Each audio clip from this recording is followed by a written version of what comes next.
श्री स्वामी समर्थ. नमस्कार मंडळी, तुमचं स्वागत करताना माझ्या मनात एक अद्भुत भावना आहे. ही भावना शब्दांमध्ये व्यक्त करणं खूप कठीण आहे. खरं सांगायचं, तुमचं प्रेम, तुमचा विश्वास आणि तुम्ही दाखवलेला उत्साह, हे सर्व इतकं गहिरं आहे की शब्द कमी पडतात. तुम्ही माझ्या चॅनेलवर आलात आणि हे माझ्यासाठी केवळ एक साधं भेट नाही, हे एक अमूल्य आशीर्वाद आहे. आणि आज या खास दिवशी मी एकच प्रार्थना, या दिवसाच्या प्रारंभाशी तुमच्या जीवनात एक नवा उज्ज्वल सूर्योदय होईल. तुमच्या जीवनात सुख, शांती आणि आनंद असो, आणि हेच खूप मनापासून स्वामींच्या चरणी प्रार्थना आहे. आज आपल्याला एक अत्यंत महत्त्वाचा विषय बघायचा आहे, तो म्हणजे माघ पौर्णिमेचे महत्त्व. माघ पौर्णिमा एक अशी तिथी जी प्रत्येक महिन्याला येते, परंतु माघ महिन्यात येणाऱ्या या पौर्णिमेचं महत्त्व, हे खरंच अपार आहे. धार्मिक ग्रंथांमध्ये, विशेषतः पद्मपुराणात माघ महिन्याच्या पौर्णिमेला विशेष पुण्यदायिनी म्हणून मानलं आहे.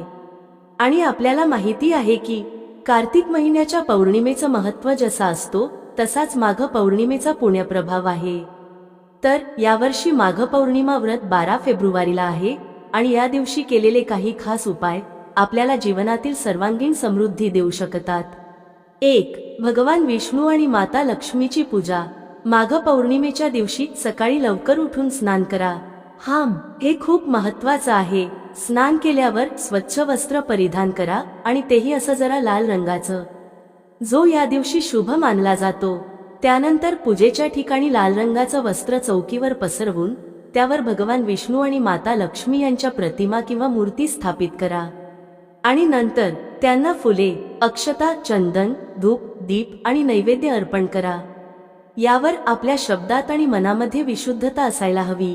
विष्णू मंत्रांचा जप करा, लक्ष्मी मंत्रांचा जप करा.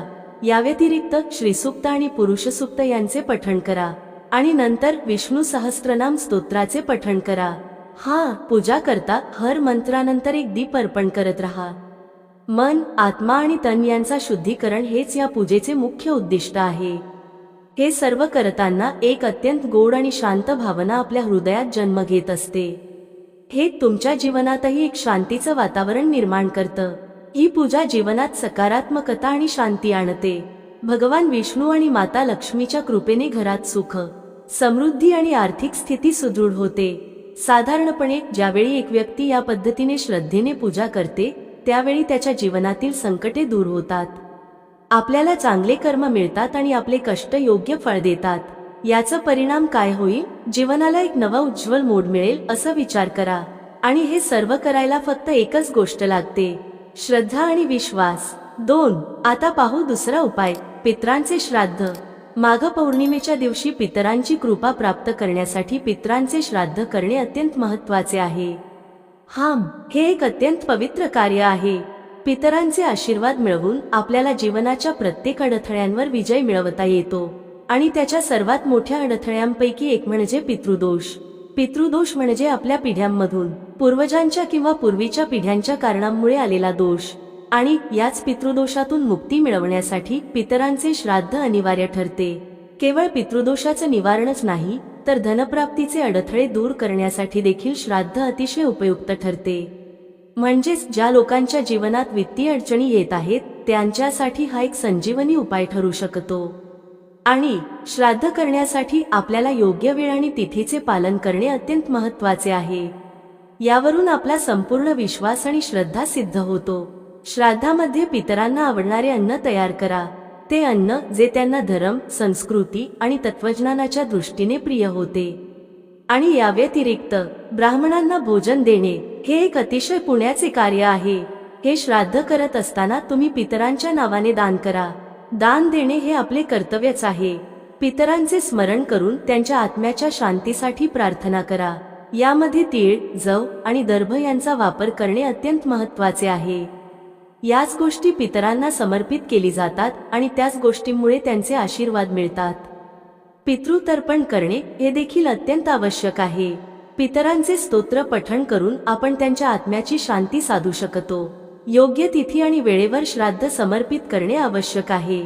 त्यासाठी संपूर्ण प्रक्रिया योग्य पद्धतीने आणि श्रद्धेने पार करावी. पितरांचे प्रिय अन्न तयार करून त्यांना समर्पित करा. त्यांना त्यांच्याच इच्छेनुसार त्यांचे आवडते पदार्थ अर्पण करा. सर्व प्रक्रिया करताना प्रत्येक क्रियेसोबत आपली श्रद्धा आणि आस्था प्रकट करा.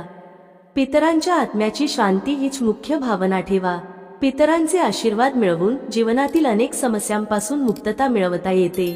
ते पितृदोष निवारणासाठी अत्यंत महत्त्वाचे आहेत. एक महत्त्वाची गोष्ट लक्षात ठेवा, जेव्हा आपण पितरांचे श्राद्ध श्रद्धेने करतो तेव्हा त्यांचे आशीर्वाद आपल्याला सुख, समृद्धी आणि शांती देतात. या श्राद्धाने आपल्याला केवळ पितरांच्या आशीर्वादांचा लाभच नाही, तर आपल्या जीवनात समृद्धी आणि आत्मशांतीही येते. चला, या दिवशी आपल्या पूर्वजांना श्रद्धांजली अर्पण करूया आणि त्यांच्या आशीर्वादाने आपल्या जीवनाला एक नवा दिशा देऊया. आता पाहू तिसरा उपाय, गरजू लोकांना भोजन दान. माघ पौर्णिमेच्या दिवशी गरजू लोकांना भोजन दान करणे हे एक अत्यंत पुण्यकर्म आहे. हे एक अशा प्रकारचं कार्य आहे ज्याचा अगदी चांगला परिणाम आपल्या जीवनावर होतो. याचा फायदा केवळ तुम्हाला नाही, तर तुमच्या घरात धनधान्याची कधीही कमतरता नाही, याचं सुनिश्चित करणारा एक शक्तिशाली उपाय आहे. जर आपण खरे सांगायचं तर माता लक्ष्मी आणि भगवान विष्णूच्या कृपेचा मुख्य मार्ग हा गरजूंना दिलेल्या दानामधूनच जातो. त्यांना अन्नदान करण्याचं कार्य हेच एकदन तुमचं घर समृद्ध करेल, तुमचं जीवन शांतीने भरलेलं राहील.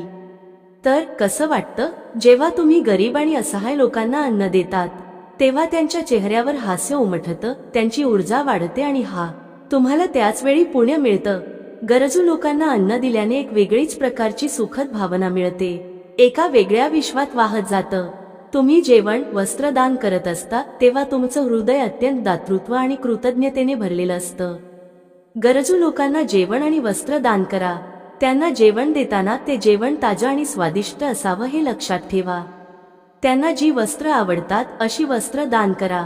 आपल्या आवडीनुसार खाद्यवस्त्रांचे दान करा. प्रत्येक दानासाठी हृदयातून आणि मनापासून कृतज्ञता व्यक्त करा. दान करताना त्याच्या पाठीमागे फक्त इच्छाशक्ती नसावी, आपला आतून असलेला सौम्य आणि दयाळू मन प्रकट करावा. दान आपल्याला मानसिक शांती देतो. हा एक असा उपाय आहे जो आपल्या मनाच्या आतल्या अशा गोड गोष्टींना जागवतो ज्या कधी आपण विसरून जातो.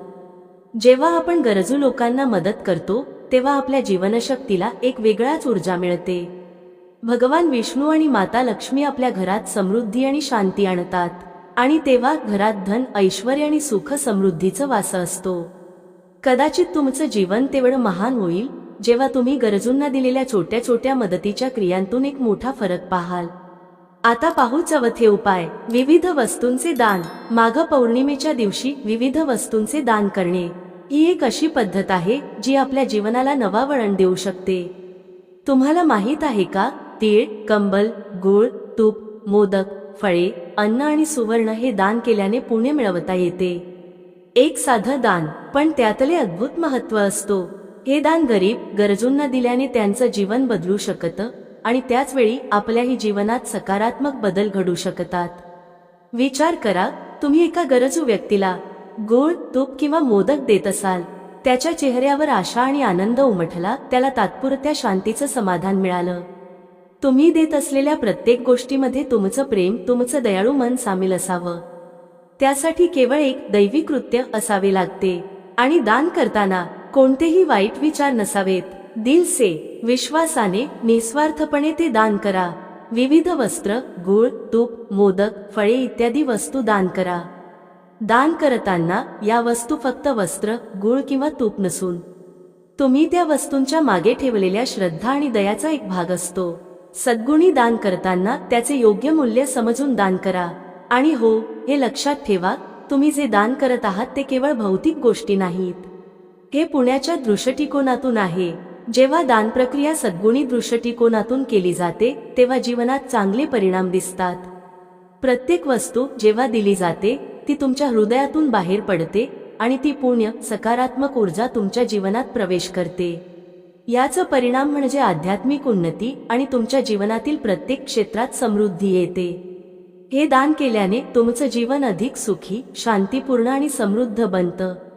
तुमचं हृदय जसं मोठं होतं तसेच तुमचं जीवन वादळासारखं आनंदाने भरून जातं. आता शेवटचा उपाय, सत्यनारायण कथा. माघ पौर्णिमेच्या दिवशी घरात सत्यनारायण कथेचा पाठ करणे हे एक अत्यंत शुभ आणि पुण्यकारी कार्य मानले जाते. तुम्ही विचार करा, सत्यनारायण कथेचे वाचन करताना त्यामध्ये गुंतलेली गंभीरता आणि तिच्यातील उपदेश आपल्या जीवनावर कसा प्रभाव टाकतो। ही कथा केवळ एक धार्मिक कार्य नसून ती सत्याचा मार्ग दाखवते आणि आध्यात्मिक उन्नती मिळवण्याची संधी देते। जेव्हा सत्यनारायण कथेचा पाठ केला जातो तेव्हा आपल्या जीवनात माता लक्ष्मी आणि भगवान विष्णूची कृपा विशेषतः त्यांच्यावर राहते। म्हणजे तुम्ही जेव्हा सत्यनारायण कथा ऐकता किंवा वाचता तुमच्या जीवनातील नकारात्मकता हळूहळू दूर होऊ लागते। एक अप्रतिम अनुभव नाही का?